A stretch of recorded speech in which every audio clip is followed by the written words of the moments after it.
ሰላም እንደናችሁ የኢየሱስ ስም የተባረከ ይሁን። ኢየሱስ ብቻውን ያድናል። እንግዲህ ምንም ማድረግ አይቻልም። ክብር ለኢየሱስ ይሁን። ላይክ በማድረግ ጀምሩ። ስሙ ይህንን ጉድ አባታችንን ወንድማችን ቁጭ አድርጓል። ነገ በገበያ እንገናኝ። ነገ ገበያ እንዳትቀሩ። እንደምታዩት እግዚአብሔር በዚህ መልኩ ተስሏል።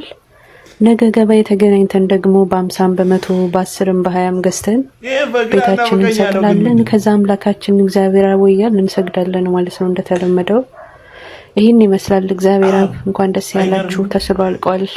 ነገ በጊዜ ወደ ገበያ የገባችሁ ሰዎች አብ ወልድ መንፈስ ቅዱስን ሳይሆን አብን ለብቻ ገዝቶ መውሰድ ይቻላል። ተደራድሩ። እንትኑ 100 ብር ቀንስ አይሆን ኑሮን እያየ ምናምን በ90 ይዘት ይላል።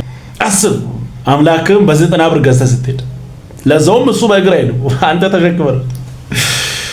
ኢየሱስ ያድናል። ሌላ ምን ይባላል? ክብር ለኢየሱስ ይሁን። ከዚህ ጉድ ነው ያወጣ።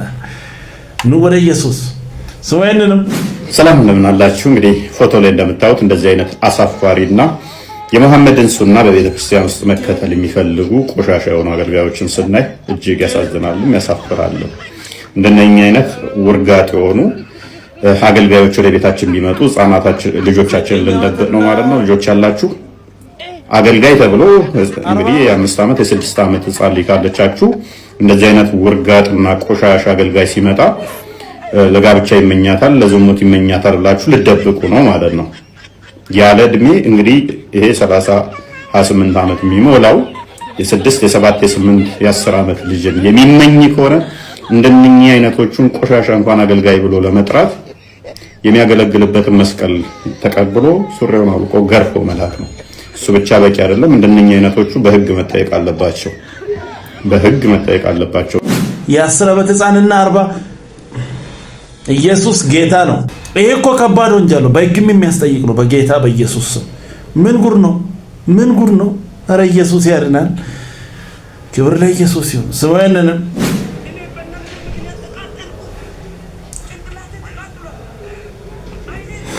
ዋው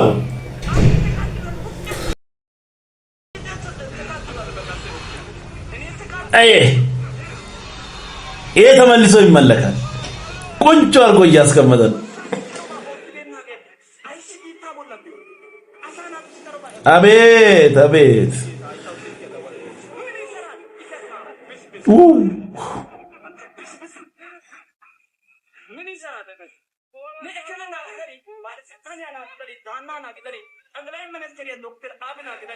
ኧረ በስመ አብ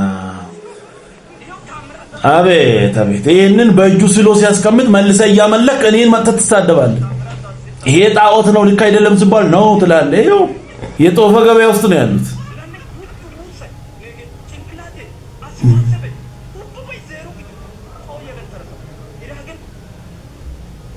ኢየሱስ ያድናል። መጽሐፍ ቅዱስ ይሄንን ምን ብሎ እንደምናገር ታውቃላችሁ? ጣዖት፣ በግልጽ አማርኛ ጣዖት ነው ይናገራል። ይሄንን እየታገኛላችሁ ዘዳግም 4:16 ላይ አለ፣ ሌላም ቦታ አለ። ጣዖት ብሎ ይናገራል። አለ እኔ አይደለሁም መጽሐፍ ነው የተናገረው። ከመጽሐፍ ጋር መጣላት ትችላለህ። ኢየሱስ ያድናል። ኑ ወደ ኢየሱስ ስሙኝንም አምራና ደምቃ ከምትታይ ሴት ልብ ውስጥ እኮ ጠንካራ ያደረገቻት ድንግል ማርያም አለች። በጣም ደስተኛ ከሆነ ወንድ ጀርባ እኮ አዝኖና ተክዞ እንባውን ያበሰችለት እመብርሃን እንዳለች ጥርጥር የለውም። እንደኔ ያረግሽለት ማን አለ እናቴ? ለምልጃሽ ከኔ በላይ ምስክር የለም ድንግል ማርያም የሚል ደግሞ በኮንፊደንስ እኮ ነው የምናገረው። ኮሜንቱን አጥለቅልቁት። ለምትወዱትም ሰው ሼር አድርጉልኝ። ቅድስት ማርያም ሁል ጊዜ የኛን ሐዘን ስትካፈል እንባችንን ሁል ጊዜ አቤት በሰሜን ሸዋ ሀገረ የምናገረው ነገር ተረት እንደሆነ እያወቀ በኮንፊደንስ ይናገራል። ለነገሩ አውቆ ቢሆን እንደዛ ይናገራል። በኮንፊደንስ ይናገራል። ወንድሜ እኔ በአንተ ቦታ ተሸማቀቅኩ።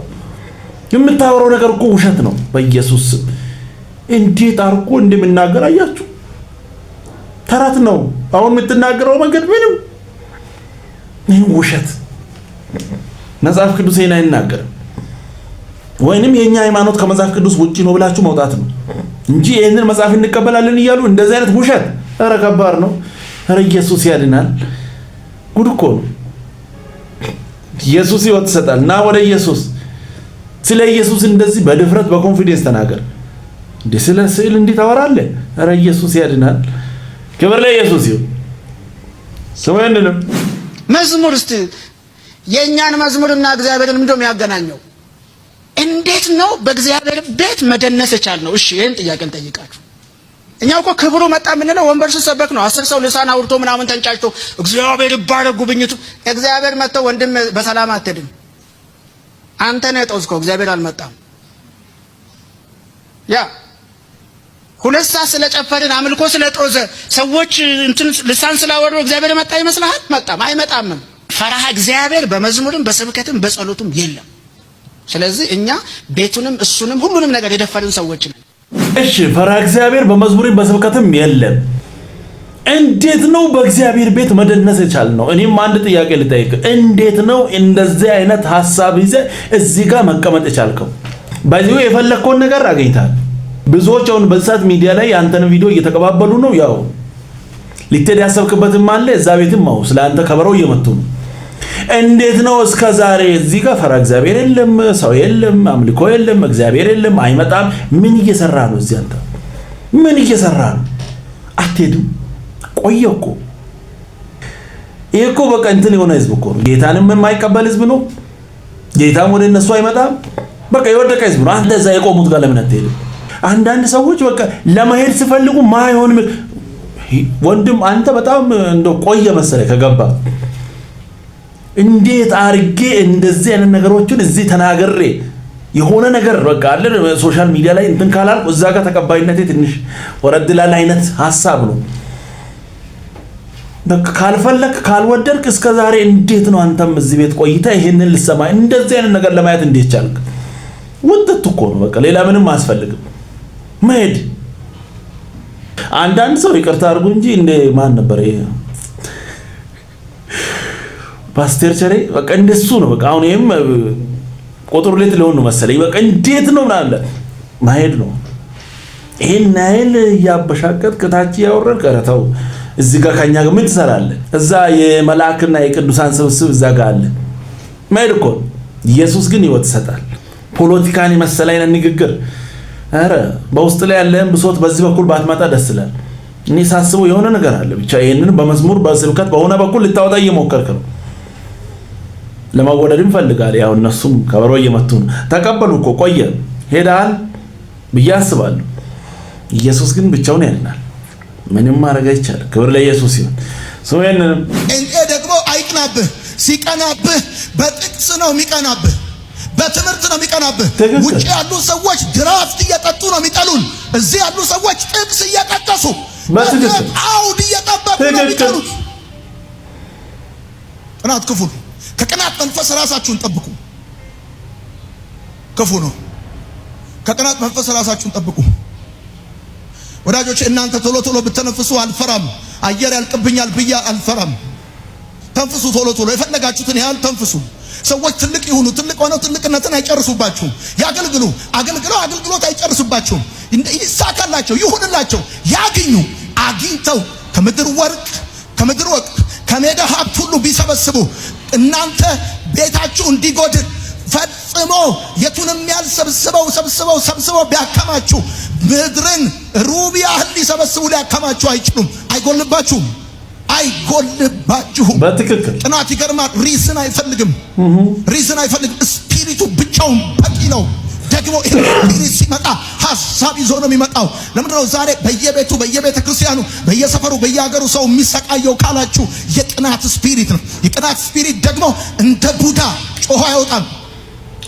አንድ ቡዳ አለ፣ ድግምታል፣ አንድ መተታል። አሁን ይጮሃል፣ አሁን ያጓራል። እያስጨነቃት ነው። ማጅራቱን ጨምድዶ ይዞታል። ጩኸና ውጣ ብለ ነው ጮሆ የሚወጣ አጋንንታል። ይሄ ደግሞ አለ በሐሳብ ሰው ላይ የሚሰራ ሶፍትዌር፣ ልክ ኮምፒውተር ላይ እንደሚጫን ሐሳብን ሰው ላይ ዳውንሎድ የሚያደርግ ከዛ እጅን ለአመፃ የሚያስነሳ እግርን ለተንኮል የሚያራምድ የቅናት መንፈስ ሁልጊዜ በየሜትሩ ቼክ አድርጉ። ሁልጊዜ በየሜትሩ ቼክ አድርጉ። ሰዎች ልብሳቸውን ሲቀይሩ ልባችሁ ይመታል። ሰዎች ሲሰሙ እናንተ ትደነግጣላችሁ፣ እጃችሁ ይንቀጠቀጣል። ሰዎች ምዕራፋቸው ሲቀጥል ትንሽ አይናችሁ ደም ይለብሳል። ራሳችሁን ቼክ አድርጉ። ይሄ ያዋጣችሁ ለገዛ ጥቅማችሁ ለራሳችሁ ነው ያዋጣችሁ። በሰማይ ያለ አለ። ጓዳው ብቻ ሳይሆን ሜዳውን የሚያይ አደባባዩ ብቻ ሳይሆን ውስጡን ምስጢሩን የሚያይ አምላክ አለ። እኔ እዚህ ጋር መቆሜን ሰው ያያል። እንዴት መጥቼ እንደቆምኩ ደግሞ እግዚአብሔር ያያል። እዚህ ጋር መቆሜን ሰው ያያል። እንዴት ስንቱን ጨርሼ እንደመጣው ጌታ ያያል። ሰው ውጤትን ያያል። እግዚአብሔር ግን ውጤቱ የመጣበትን መንገድ ያያል። ሰው መኪናህን ያያል። ሰው ቤትህን ያያል። የማንንም ሰው ህይወት እግዚአብሔር በውጤቱ አይመዝንም፣ በመንገዱ ነው የሚመዝነው። ወዳጆቼ ዮሴፍ እጅ አውጥቶ አይደለም ህልም ያለመው። ዛሬ እዚህ ቤት ከተገኛችሁ ይሄ መልእክት ለእናንተ ከመጣ ምክንያቱ ምን እንደሆነ የሚያውቀው መድኃኒዓለምና እናንተ ናችሁ። ዮሴፍ እጅ አውጥቶ ህልም አላየም፣ ከፍሎ አላየም። የተሻለ ስለሚጾምና ስለሚጸልይ አይደለም ከወንድሞቹ ይልቅ ህልም ያየው። እግዚአብሔር ነው ህልም ያሳየው። እግዚአብሔር ነው የወደደው። እግዚአብሔር ነው የመረጠው። ታናሽነቱን ሳይንቅ ህልም የሰጠው ነዶ ብቻ ሳይሆን ፀሐይና ጨረቃን አሳልፎ የሰጠው እግዚአብሔር ነው። እና መጽሐፉ ሲናገር ደግሞ እኮ ያዕቆብም ያደላለት ነበር ይላል መጽሐፉ። ጌጠኛ ልብስም ይገዛለት ነበረ እና ወንድሞቹ ቀኑበት ይላል መጽሐፍ። ቀኑበት። ቅናት ከባድ ነው፣ አደገኛ። ልመና አያውቅም፣ እንባ አያውቅም፣ ርኅራኄ አያውቅም፣ ክፉ ነው። ይዞላቸው የመጣውን ወንድማቸውን በአንድ ሀሳብ ተስማሙ። አንድ ሀሳብ። ከዛ ሁሉ ወንድም፣ ከዛ ሁሉ ታላቅ የራራ አልነበረም። በአንድ ሀሳብ ተስማሙ። እህል ይዞላቸው፣ ቂጣ ይዞላቸው፣ ደህንነታቸው ሊጠይቅ የሄደውን ወንድማቸው ጌጠኛ ልብሱን አውልቀው ጉድጓድ ጨመሩት። ወዳጆቼ ያ ጉድጓድ የውሃ ጉድጓድ ነው እኮ። እግዚአብሔር አስቀድሞ ውሃውን አድርቆት ኖሮ እንጂ ውሃውን ጠጥቶ ዮሴፍ በሞተ ነበረ። ስንት ጉድጓድ ውስጥ ገብታችኋል ያልሞታችሁት እናንተ ያልጠፋችሁት። አስቀድሞ እግዚአብሔር እዛ ውስጥ ያለውን የክፋትና የተንኮል ሴራ አድርቆት እንጂ ያ የማይገድል ስላልነበረ አይደለም። ቅናት ከባድ ነው። ቅናት ክፉ ነው። ይሁን እኔን በደንብ አድርጋችሁ ይሁን። ከብዙ የኢትዮጵያ አገልጋዮች ውድቀት ጀርባ ያለው ስህተት አይደለም። ከብዙ የኢትዮጵያ አገልጋዮች መቆም ጀርባ ያለው ጥፋት አይደለም። ጥፋት ብርቅ አይደለም። ስህተት ብርቅ አይደለም። በስህተት መቀጠልና በጥፋት መቀጠል ነው አደገኛ ነገሩ። ይህ ቅናት በጣም ከባድ ነገር ነው። የሱን ነገር አልነካም፣ ከምንም ነገር ጋር አልተገናኘም፣ የሱን መንገድ አልዘጋም። ከዛ ሰውዬ ህይወት ጋር እኮ ምንም አይገናኝም። ከመሬት ተነስቶ በአንተ ላይ የሆነ ላለው ነገር ፊቱ ማታ አካባቢ ይመስላል። ከምሽቱ 9 ሰዓት በኢየሱስ ስም ከባድ እኮ ኢየሱስ ያን ያረከ እንደዚህ አይነት መንፈስ ውጡ። ህይወት ሊሆናችሁ አይችልም። ደርቃችሁ ትኖራላችሁ፣ አትለወጡም። ይሄው እዛው ሰው ዝም ብሎ ያልፋል። ለምን? ይሄ ልክ አይደለም። በኢየሱስ ክርስቶስ ስም ከኛ ይወሰድ። ይሄ ትክክል አይደለም። በተለይ ቤተክርስቲያን አካባቢ ምናምን ያለው ቅናት በጅምላ ይዛጋ ነው። ይሄ ህዝቡ ላይ ምናምን መንገድ ላይ ችርቻሮ ነው የምደርሰው። እዛው ዋናው ነው ያለ። በኢየሱስ ስም የተወጋ ይሁን። ኢየሱስ ያድናል። ምን ይጠቅማል? ለዛ ሰውዬ ብዙ በር ቢከፈት ያንተ ሌላ ነው። አንተን በር አይከፍትም፣ በአንተ መንገድ አይገባም፣ የራሱ ነው። ኧረ በኢየሱስ ስም ክብር ለኢየሱስ ይሁን። ደስ የሚል ቆንጆ መልእክት ነው። ስሙኝንም ማንም ሰው ይለወጣል። ማንም ሰው ነገ ፍቶ ሊሄድ ይችላል። አጠገብ የለውም ሊል ይችላል። አይኑ አባቱ እንደከና የማይቀየር እግዚአብሔር። በምንም አጋጣሚ ውስጥ ሆኑ ተመለሱ። ኑ ወደ ጌታ፣ ኑ ወደዚህ ጌታ። በእውነት በገንዘብ ብዛት፣ በስልጣን፣ በምንም አይነት መንገድ የማይገኝ ልጅነት እግዚአብሔር ጋር ብቻ ነው። ይሄ ደስ የሚል ቆንጆ መልእክት ነው። ክብር ለኢየሱስ ይሁን። በቃ በምንም ሁኔታ ዞር የማይለው አንድ ብቻ ነው፣ እሱም እግዚአብሔር። ሌላው ሁሉ ሐሳብ ይቀይራል። አትጠራጠሩ፣ ሐሳብ ይቀይራል። በቃ ከእግዚአብሔር ጋር ብቻ። ክብር ለኢየሱስ ይሁን። ስሙኝንም ለእንጀራ ለኑሮ ለሽሮ ስንሮጥ ረሳ ነው ወይ ሆነ ብለን ለኃጢአት ለነውር እንዲመቸን ብለን ሆነ ብለን ጣል ነው። ምክንያቱም አይመችም አይደል እንዴ? ያን የከበረ ስማችንን ይዘን በየእንትኑ ለመግባት አይመችም። ለመዋሸት፣ ለመስረቅ፣ ለማምን አይመችምና አስበንበት ጥለነዋል። ወይም ደግሞ ሌባው ዘርፎናል ይሄ የከበረ ማንነታችንን። በዚህ ሰሞን ጸሎቴም ምኞቴም እንደሚሆን ታውቃላችሁ። ያላወቅነው ከሆነ ልካችንን እናውቀዋለን። እግዚአብሔር ባየን ባለን ባደረገን ልክ። እስቲ አሜን ወገኖቼ ሆይ። የረሳነው ከሆነ ምን ነካኝ ብለን እናስታውሰዋለን።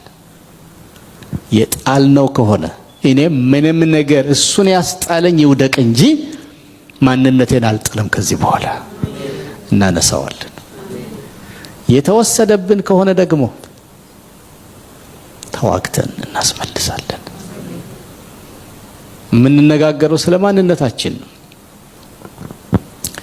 እንደ ሆምወርክ ይዛችሁት ሂዱ ወደ ቤታችሁ። አማኞች ተጣሉ፣ ተጨቃጨቁ፣ ተከፋፈሉ፣ ተካሰሱ ቢባል፣ ተፋቱ ቢባል፣ አመነዘሩ ቢባል፣ እገሌ ሰረቀ ቢባል፣ ወደቀ ቢባል፣ እንዲህና እንደዚህ ሆነ ቢባል እውነቱ እሱ ነው።